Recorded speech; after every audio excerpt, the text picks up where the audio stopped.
உங்கள் பில்டிங்கோட existing floor ஸ்லாப்பை 16 அடிக்கு extend பண்ண முடியுமான்னு கேட்டீங்கன்னா முடியுமே. அதுக்கு இந்த கிரவுட்டிங் மெத்தடை யூஸ் பண்ணலாம். ஸ்லாப் எக்ஸ்டெண்ட் பண்ணுறதுக்கு முன்னாடி எக்ஸிஸ்டிங் பில்டிங்கோட காலமும் பீமும் ப்ரொப்போஸ் ஸ்லாப்போட லோடு எடுக்குமான்றதை கண்டிப்பாக செக் பண்ணணும். சப்போஸ் ஃபெயில் ஆயிடுச்சுன்னா அது எல்லாத்தையும் ஸ்ட்ரென்தனிங் பண்ணணும். அடுத்ததாக எக்ஸிஸ்டிங் ஸ்லாப்போட ராட்ஸ் தெரியிற மாதிரி கொஞ்சம் உடச்சு எடுத்துருங்க.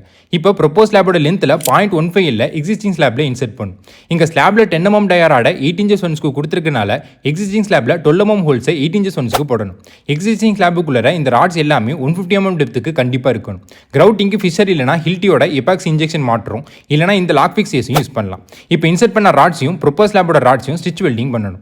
அடுத்ததாக காங்கிரீட் பண்ணிட வேண்டியதான். இந்த 2 கோட் புக் படி லேப்பிங்கு ஸ்டிச் வெல்டிங் பண்ணலாம். ஸ்லாப் எக்ஸ்டெண்ட் பண்ணுறதுக்கு முன்னாடி அந்த ஸ்லாபோட அவுட்டரில் கண்டிப்பாக ஒன்று காலம் இருக்கணும், இல்லைனா கீழே வால் இருக்கணும். இந்த வீடியோ இன்ஃபர்மேட்டிவாக இருந்துச்சுன்னா சேவ் பண்ணிக்கோங்க. அப்படியே உங்கள் ஃப்ரெண்ட்ஸுக்கு வந்து ஷேர் பண்ணிடுங்க.